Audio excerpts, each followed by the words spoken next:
అనుదిన పరిశుద్ధ గ్రంథ పఠనము. ద్వితీయోపదేశ కాండము 1వ అధ్యాయం.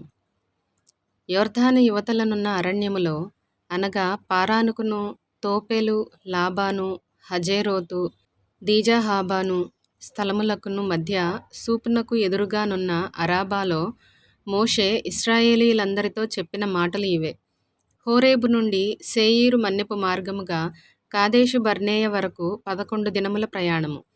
హెష్బోనులో నివసించిన అమోరీయుల రాజైన సీహోనును, అష్తారోతులో నివసించిన బాషాను రాజైన ఓగును ఎద్రెయీలో హతము చేసిన తరువాత 40వ సంవత్సరములో 11వ నెల 1వ తేదీని మోషే ఇశ్రాయేలీయులకు బోధించుటకై యెహోవా తనకాజ్ఞాపించినదంతయు వారితో చెప్పెను.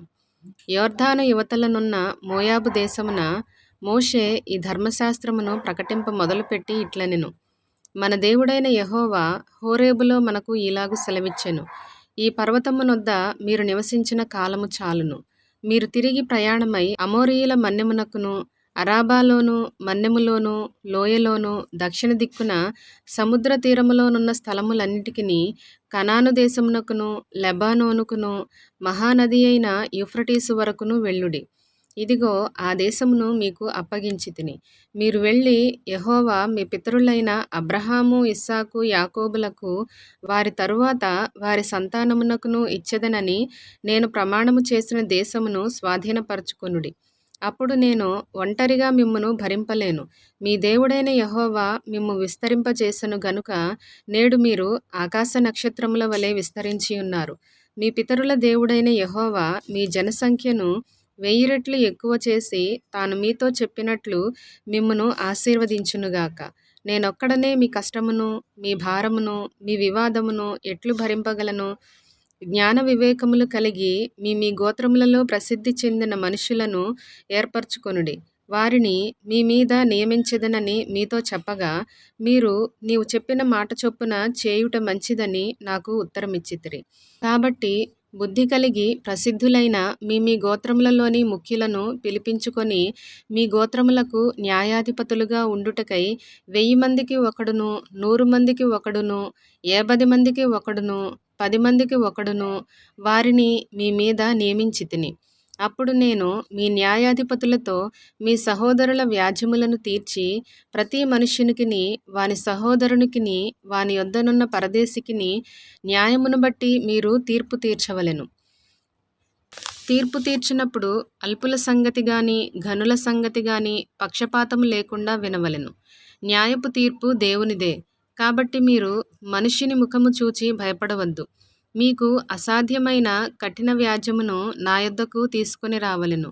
నేను దానిని విచారించెదనని వారికి ఆజ్ఞాపించితిని. మరియు మీరు చేయవలసిన సమస్త కార్యములను గూర్చి అప్పుడు మీకు ఆజ్ఞాపించితిని.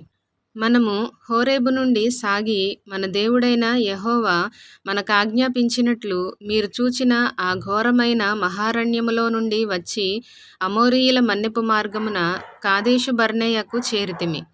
అప్పుడు నేను మన దేవుడైన యెహోవా మనకిచ్చుచున్న అమోరీయుల మన్యమునకు వచ్చియున్నాము. ఇదిగో నీ దేవుడైన యెహోవా ఈ దేశమును నీకు అప్పగించెను. నీ పితరుల దేవుడైన యెహోవా నీతో సెలవిచ్చినట్లు దాన్ని స్వాధీనపరచుకొనుము. భయపడకుము, అధైర్యపడకుమని నీతో చెప్పితిని.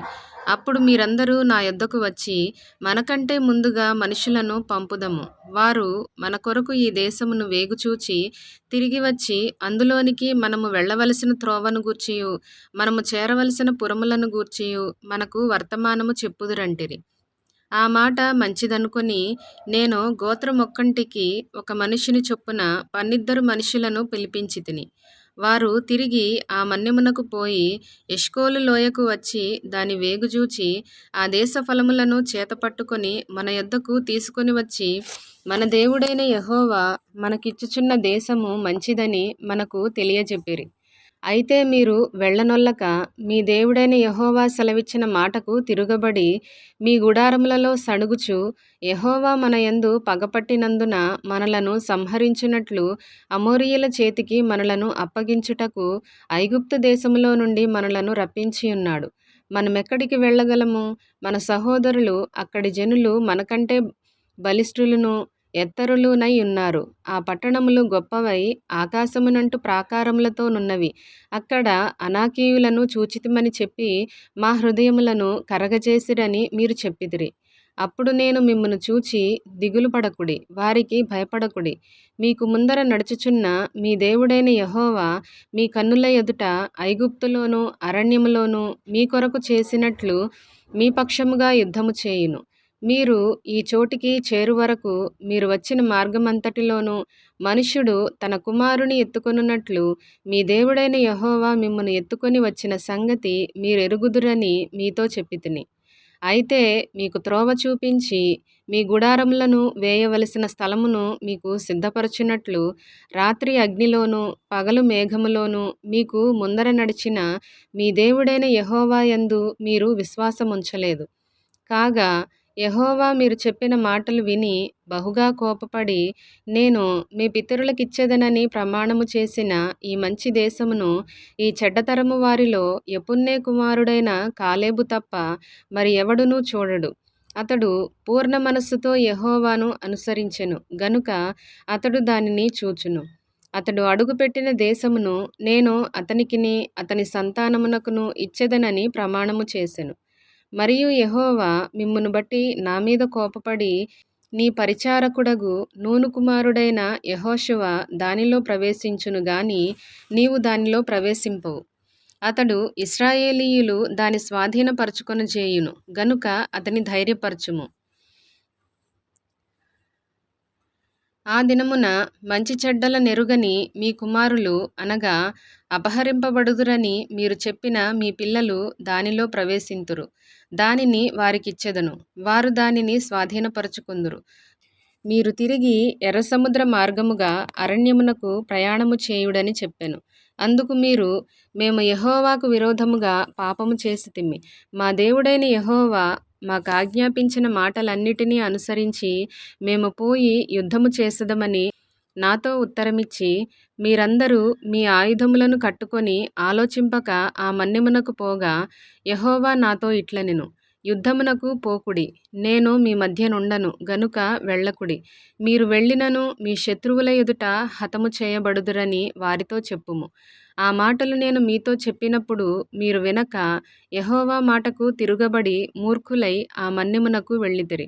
అప్పుడు ఆ మన్యములో నివసించిన అమోరీయులు మీకెదురుగా బయలుదేరి వచ్చి కందిరీగల వలె మిమ్ము తరిమి హోర్మా వరకు షేయీరులో మిమ్ము హతము చేసిరి.